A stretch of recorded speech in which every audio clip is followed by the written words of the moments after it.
Ça finit par sortir, ça sort plus ou moins vite selon la personne, selon aussi nos caractères.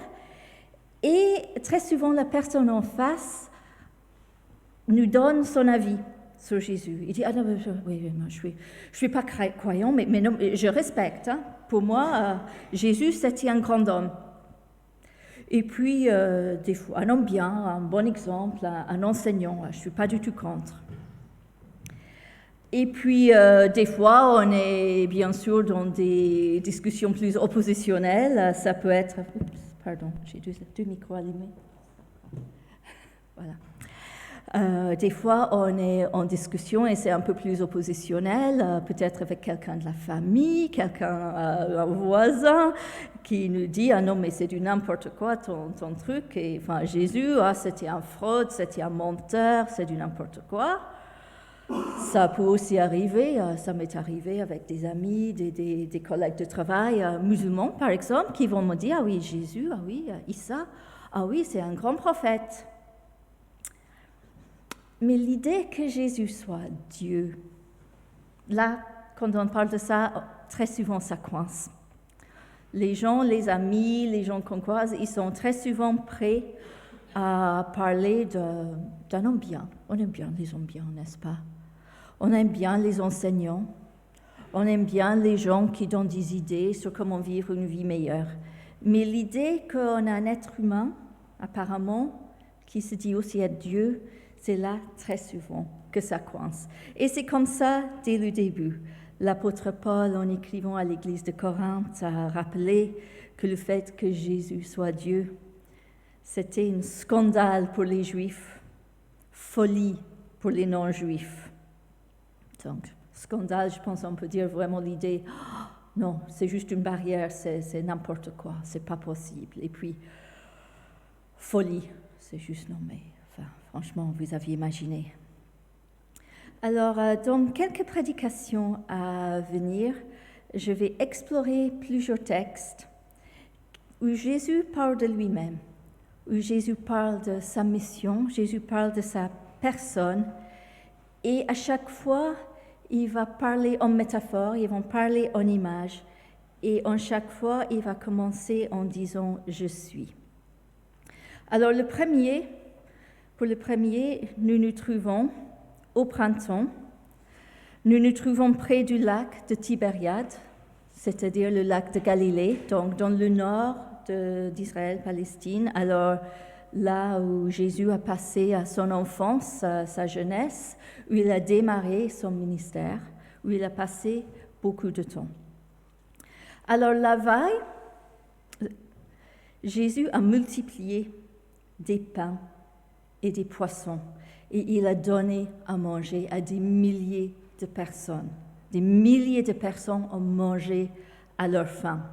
Et il y a eu donc des milliers de témoins. Et puis pendant la nuit, il a traversé le lac en marchant sur l'eau. Et là, il y a un tout petit groupe de témoins, juste ses disciples qui étaient dans le barque et qui avaient très peur d'ailleurs, qui se demandaient ce qui se passait.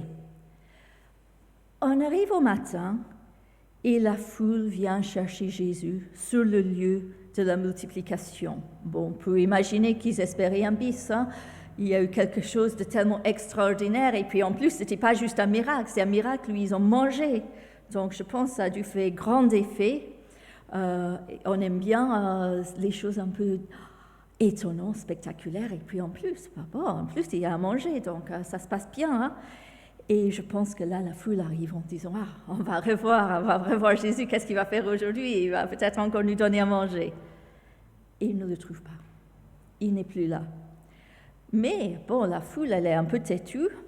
Donc, ils montent dans leur barque pour passer à l'autre côté du lac, toujours pour chercher Jésus. Et c'est à partir de là où il y a notre lecture. Et juste pour expliquer, j'ai fait un lecteur à plusieurs voix. Alors, j'ai pris le texte biblique, j'ai juste enlevé les parties où ça dit, il dit, elle dit, ils répondent. Donc, sinon, c'est le texte tel quel. Mais on va le lire à plusieurs voix. Le lendemain, donc c'est... voilà. Le lendemain, toutes les personnes qui étaient restées de l'autre côté du lac se rendirent compte qu'il n'y avait eu là qu'une seule barque. Les gens savaient que Jésus n'est pas monté dans cette barque avec ses disciples, mais ceux-ci étaient partis seuls. Cependant, d'autres barques venant de la ville de Tibériade arrivèrent près de l'endroit où ils avaient mangé le pain après que Jésus eut dit une prière de remerciement. Quand les gens virent que ni Jésus ni ses disciples n'étaient là, ils montèrent dans ces barques et se rendirent à Capharnaüm pour le chercher. Ils trouvèrent Jésus de l'autre côté du lac et ils lui dirent : « Rabbi, comment es-tu arrivé ici ? » Oui, je vous le déclare, c'est la vérité. Vous me cherchez, non parce que vous avez saisi le sens des signes extraordinaires que j'accomplis, mais parce que vous avez mangé du pain à votre faim. Travaillez, non pas pour la nourriture qui est périssable, mais pour la nourriture qui dure et qui est source de vie éternelle. Cette nourriture, le Fils de l'homme vous la donnera, parce que Dieu le Père a mis sur lui la marque de son autorité. Que devons-nous faire pour accomplir les œuvres voulues par Dieu ? L'œuvre que Dieu attend de vous, c'est que vous croyez en celui qui l'a envoyé. Quel signe peux-tu nous faire voir pour que nous te croyions ? Quelle œuvre veux-tu accomplir ? Nos ancêtres ont mangé la manne dans le désert, comme le dit l'Écriture. Il leur a donné à manger du pain venu du ciel.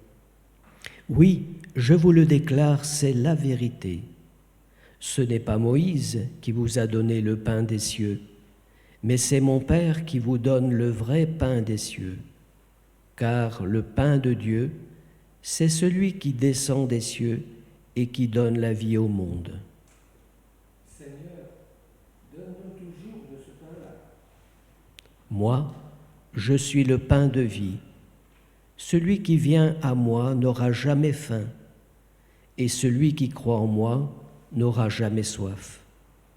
Mais comme je vous l'ai dit, vous m'avez vu et pourtant vous ne croyez pas. Chacun de ceux que le Père me donne viendra à moi, et je ne rejetterai jamais celui qui vient à moi. Car je suis descendu des cieux, non pas pour faire ma volonté, mais pour faire la volonté de celui qui m'a envoyé. Et voici ce que veut celui qui m'a envoyé. C'est que je ne perde aucun de ceux qu'il m'a confiés, mais que je le ressuscite au dernier jour. Oui, voici ce que veut mon Père, que tous ceux qui voient le Fils et qui croient en lui aient la vie éternelle, et que je les ressuscite au dernier jour. Merci. Donc, la lecture venait de Jean 6, versets 22 à 40. Jésus leur dit : « Moi, je suis le pain de vie. Celui qui vient à moi n'aura jamais faim, celui qui croit en moi n'aura jamais soif. » Qu'est-ce que ça veut dire? Comment le comprendre? Bon, on est bien sûr dans le monde du métaphore, hein? Je pense que ça, jusqu'à là, on comprend. C'est une image, une manière de parler. Mais qu'est-ce que ça veut dire? Alors, avant de se poser la question du pain, déjà cette ouverture, je suis. Déjà, Jésus dit, je suis. Et ça renvoie à l'histoire d'Israël, à l'histoire de son peuple. Certains se souviennent peut-être, un certain Moïse se trouvait un jour dans le désert, il gardait les brebis de son beau-père, il voit un buisson en train de brûler. Bon, jusqu'à là, rien de très extraordinaire, dans le désert, un buisson ça peut brûler. Sauf qu'il le regarde et il se rend compte qu'il y a le feu, il y a les flammes, mais le bois n'est pas en train d'être consommé, le bois n'est pas en train réellement de brûler. Et il s'approche pour voir ce qui se passe, et il y a cette voix qui lui parle du milieu des flammes, et il se rend compte qu'il est en train de parler avec le Dieu de ses ancêtres, avec le Dieu d'Abraham, Isaac et Jacob. Et c'est un moment absolument déterminant dans la vie de Moïse et ça va devenir un moment absolument déterminant dans la vie du peuple d'Israël. Et à un moment, Moïse dit, mais quand je vais en parler au peuple, qui vais-je dire qui est-ce que je vais dire que m'a parlé? Enfin, et Dieu lui répond, je suis celui qui je suis. Et puis il lui dit, mais tu vas dire, je suis m'a envoyé vers vous. Donc Jésus utilise ces mots, je suis, derrière, il faut entendre ce rencontre. Cette révélation de Dieu, cette révélation par Dieu de son nom. Ce nom est tellement saint qu'il ne se prononce pas à haute voix par les Juifs croyants et jusqu'à nos jours. Là, si vous êtes en Israël, vous faites attention. Les Juifs croyants, en tous les cas, certaines écoles les plus conservateurs, ne prononcent pas le nom de Dieu, tellement c'est saint, tellement ils ont peur de commettre des impairs. Et c'était encore, je pense, plus vrai au temps de Jésus. Alors quand Jésus dit « Je suis la pain, je suis le pain, je suis le pain de la vie », ça résonne. Les gens qui l'écoutent, qui sont des bons juifs, entendent derrière cette notion le nom de Dieu. Quelque part, en le disant, Jésus se met en égalité avec le Dieu d'Abraham, Isaac et Jacob. C'est choquant, c'est un blasphème, sauf si c'est vrai. Parce qu'en le disant, ils prétendent à la divinité. Et donc, ce n'est pas étonnant que ça dérange les gens, ça fait murmurer. Ils sont là en train, certains vont être choqués et dire tout de suite blasphème, d'autres vont dire, mais bon, on le connaît, c'est le charpentier du village, c'est le fils de Joseph. Il se prend pour qui? Et il se met à critiquer ou à débattre à son sujet. Et cette petite phrase « je suis » revient à plusieurs reprises dans l'évangile de Jean. Et à chaque fois, ça nous envoie vers le nom de Dieu. Et à chaque fois, ça nous dit quelque chose sur la nature de Jésus. Jésus dit « je suis le pain de la vie ». Mais qu'est-ce que ça veut dire? Comment est-ce que quelqu'un, apparemment un être humain, peut être pain? Alors la foule pense immédiatement à la pain de la veille, le pain qu'elles ont mangé. La foule a bien aimé, n'est-ce pas? C'était du pain normal, du pain naturel, du pain fait avec la farine d'orge apparemment. Et je pense que, et en plus, ils n'ont pas juste mangé un petit peu. Chacun a mangé à sa faim et il y a eu beaucoup de restes. Et je pense que là, quand on est paysan, quand on est dépendant de l'arrivée des pluies, quand on est dépendant de la récolte pour bien manger et pour bien nourrir sa famille, ça ne doit pas être rien de manger vraiment à sa faim, pour que tout le monde a suffisamment à manger, tellement à manger qu'il y a énormément de reste. Et donc le symbole du pain nous parle de plusieurs choses, nous rappelle plusieurs choses, et on parlait aussi aux gens présents ce jour-là de plusieurs choses. Alors nous avons déjà vu pour le « je suis », la mission, le ministère de Jésus s'enracine dans l'histoire de son peuple. Et ici, il envoie, les gens en parlent déjà, à la manne. Ah oui, la manne, le manne dans le désert. Quand nous étions dans le désert et quand il n'y avait rien à manger, parce que dans le désert, il n'y a pas grand-chose à manger, Dieu leur a envoyé la manne. Cette nourriture étrange, un peu miraculeuse, on ne sait pas trop à quoi exactement ça ressemblait, mais on pense que c'était un peu comme un pain peut-être. Et tous les jours, les gens devaient aller en ramasser. Il y avait juste assez pour le jour. fallait pas en garder. Pendant la nuit, ça pourrissait, il y avait des vers, ça devenait tout dégoûtant. Sauf la veille du sabbat. Et la veille du sabbat, il fallait en prendre pour 2 jours. Mais cette manne qui était un miracle au quotidien et qui montrait le soin de Dieu pour son peuple, que Dieu qui les a amenés dans le désert les a pas abandonnés, qui prenait soin d'eux jusqu'à point à leur donner à manger. Le pain nous envoie aussi vers des enseignements et des actions de Jésus. Nous avons déjà parlé l'autre semaine avec cette idée de la manne, ça rejoint la prière de Jésus qui nous invite à prier tous les jours pour notre pain physique, notre pain, ce dont nous avons besoin à vivre. Et puis, cette prière nous rappelle que nous avons aussi besoin de nous tourner très régulièrement, très souvent, tous les jours vers le Seigneur, pour qu'il nous nourrit, pour qu'il nous fortifie, non seulement physiquement, mais aussi spirituellement. Il y a très souvent des associations entre la notion de pain et de parole. Un rappel, une invitation que nous avons besoin de nous nourrir par la parole de Dieu, en lisant, en connaissant les Écritures et aussi en passant du temps avec le Seigneur dans la prière, des manières de nous nourrir spirituellement. Et cette nourriture spirituelle est donnée librement par Dieu. Il suffit de le demander, c'est déjà là, il suffit de le prendre, d'en profiter. Mais Jésus nous dit qu'il faut très régulièrement demander au Seigneur de nous nourrir spirituellement autant que physiquement. Le pain, ça a rappelé à la foule la multiplication de la vaille et ça nous fait penser aussi, il y a plusieurs fois où on apprend que Jésus a multiplié du pain parce qu'il a eu compassion sur des foules qui avaient faim.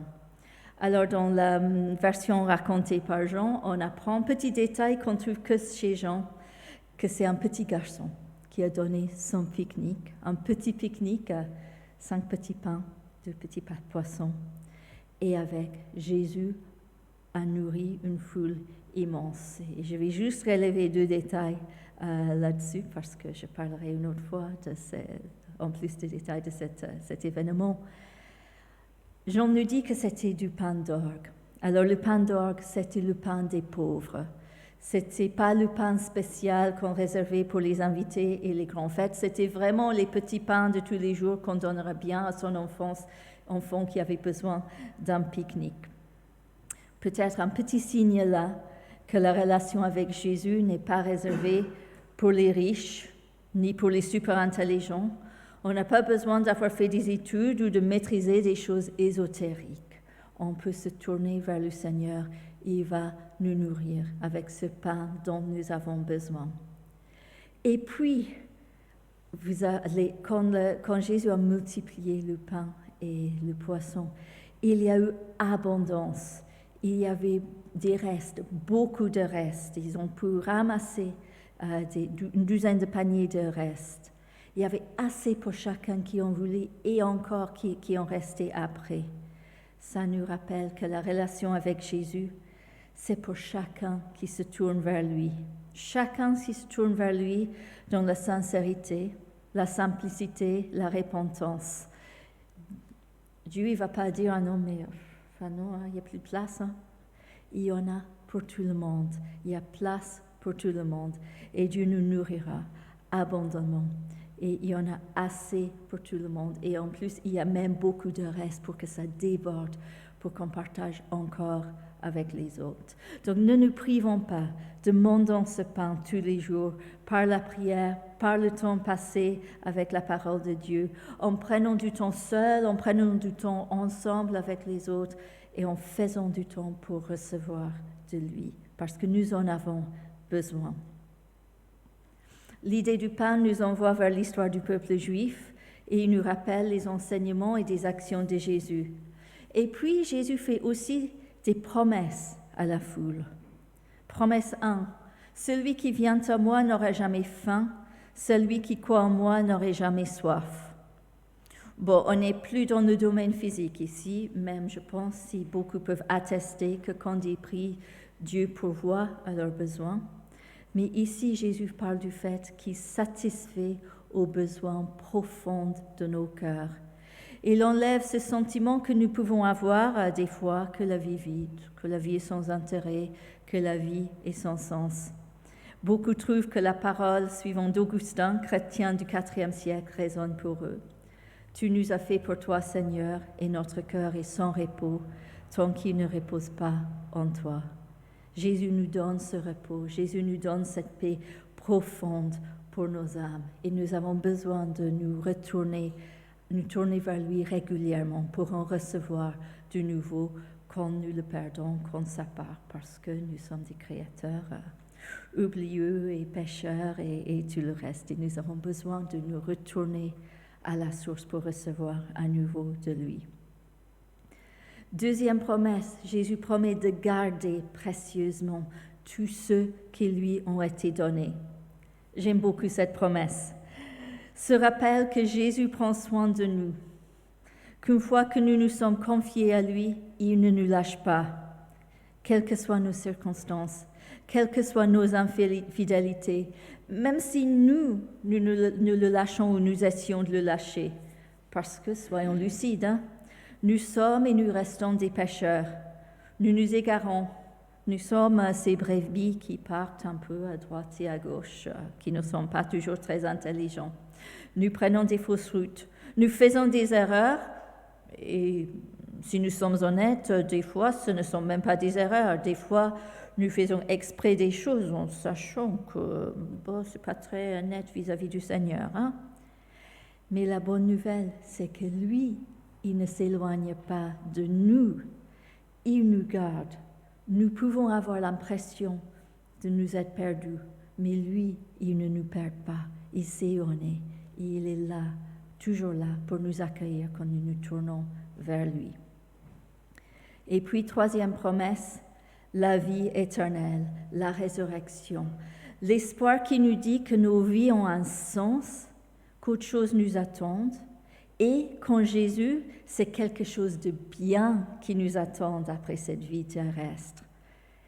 Et puis, ce n'est pas juste pour après, parce que la vie éternelle commence ici. Nous ne sommes pas sauvés pour rester ainsi, les bras croisés, dans la salle d'attente avant de partir au ciel pour être avec le Seigneur et commencer la vie éternelle avec lui. Nous sommes sauvés pour vivre pour lui et en lui tous les jours, ici et maintenant. Et pour le faire, nous avons besoin de nous laisser nourrir par lui tous les jours, besoin de recevoir ce pain spirituel, la présence de Jésus dans nos vies, qui nous nourrit et qui nous fortifie tous les jours. Comment résumer tout cela? Jésus dit, « Moi, je suis le pain de vie. Celui qui vient à moi n'aura jamais faim. Celui qui croit en moi n'aura jamais soif. » Acceptons son invitation à baser nos vies sur lui. Acceptons son rappel, son invitation, que nous avons besoin de nous tourner et nous retourner vers lui très régulièrement, tous les jours, pour recevoir de lui. Ce n'est pas quelque chose qu'on fait une fois et puis on n'en a plus besoin. Donc, je nous invite à revenir vers lui tous les jours pour recevoir la nourriture spirituelle dont nous avons besoin pour vivre avec lui et pour vivre en lui. Pour nous donner les forces pour le suivre au quotidien pendant notre cheminement, tout comme le peuple d'Israël, nourri par la main, a suivi le Seigneur dans le désert. Et je vous invite à chanter à toi nos cœurs, nos vies. Donc il faut changer, mais garder là, parce qu'on va remettre le diapo après.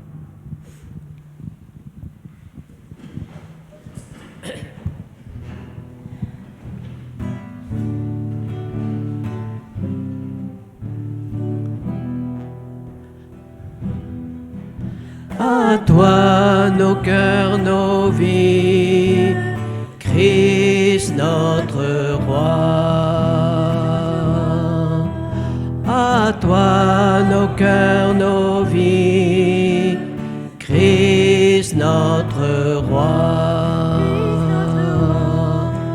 Nous marchons tous à ta suite, marchons à ta suite, nous marchons tous à ta suite, Christ notre roi. À toi nos cœurs, nos vies, Christ notre roi. À toi nos cœurs, nos vies, Christ notre roi. Nous marchons tous à ta suite, marchons à ta suite, nous marchons tous à ta suite, Christ notre roi.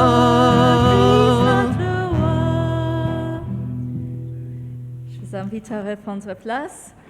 Tu peux remettre les diapos, merci. J'ai évidemment pas encore parlé d'une manière particulière dont Jésus a utilisé le pain et nous invite à l'utiliser encore. Il nous a donné un signe particulier pour nous aider à nous en souvenir de lui. Parce que nous sommes des créateurs oublieux, n'est-ce pas? Il nous faut du concret. Il nous faut un signe pour nous aider à nous souvenir des réalités spirituelles. Il nous faut du concret pour que nous nous souvenons du passé, pour que nous nous souvenons de tout ce que Jésus a fait pour nous. Il nous faut ce signe pour que nous nous souvenons qu'il est ici, en ce moment, présent à chaque fois que 2 ou 3 se rassemblent en son nom. Il nous faut un signe pour nous rappeler qu'il revient, qu'il a promis de revenir et qu'il garde ses promesses.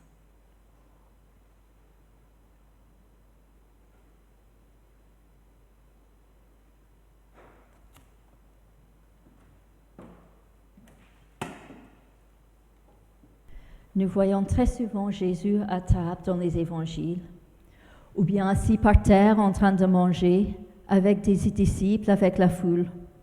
Je vous ai fait rappeler ce petit garçon qui a partagé son pique-nique, 5 pains d'orge pour nourrir une foule de milliers de personnes. Et Jean nous dit que Jésus prit les pains, remercia Dieu et les distribua à ceux qui étaient là. Geste caractéristique, geste qu'il a fait très souvent, geste qui nous invite à faire quand nous sommes ensemble en pensant à lui. Chacun qui a donné sa vie à Jésus, qui fait de son mieux à vivre pour lui faire plaisir, est invité à participer. Si ce n'est pas encore ton cas, ou pour toute autre raison qui t'appartient, tu préfères ne pas participer, je t'invite à prendre un moment de recueillement, de réflexion.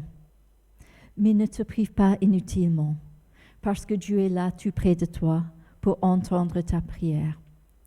Aujourd'hui, c'est peut-être le jour pour l'inviter à entrer dans ton cœur, comme ton sauveur, comme ton Seigneur personnel. Aujourd'hui, c'est peut-être le moment pour te tourner vers lui dans la prière, pour demander pardon pour telle ou telle chose que tu as le sentiment qui fait barrière entre toi et lui. Je vous invite à prier.